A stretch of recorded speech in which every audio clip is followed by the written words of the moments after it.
এই মামলায় 16 জন আসামি সবাই খালাস পাওয়া উচিত ছিল। এই মামলাটা ষড়যন্ত্রমূলক মামলা।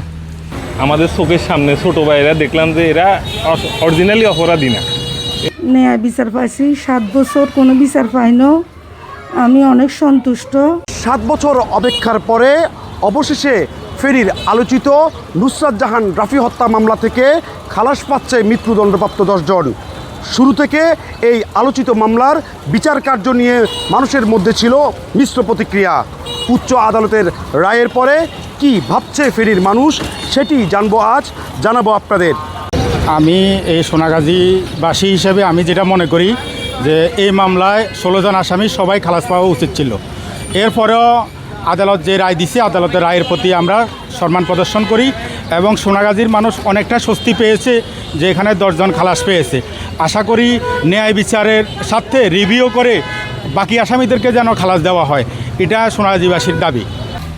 সোনাগাজীবাসীর দীর্ঘদিনের কিন্তু এটা দাবি ছিল। সোনাগাজীবাসীর এটা একটা আমার মতে এই মামলাটা ষড়যন্ত্রমূলক মামলা। এটা আমাদের আভ্যন্তরীণ গ্রুপের কারণে এই মামলাটা তখন করানো হয়েছে। একটা গ্রুপ মানে তখন সোনাগাজী পৌরসভা নির্বাচন আসছিল, ওই নির্বাচনকে কেন্দ্র করে এই রুহুল আমিনকে এই মামলায় জড়াইছি। নুসরাতের আলোচিত মামলা এটা দেখলাম আমাদের এলাকায় নিরপরাধ মানুষগুলো একদম জর্জরিত হয়ে গেছে, আর্থিকভাবে জর্জরিত হয়ে গেছে। এই রুহুল আমিন সহ 10 জন আজকে খালাস পাইছে, আর বাকিরা যেভাবে হোক এই মামলায় যাতে খালাস পায়, আইন আদালত ওইভাবে ফলো করে।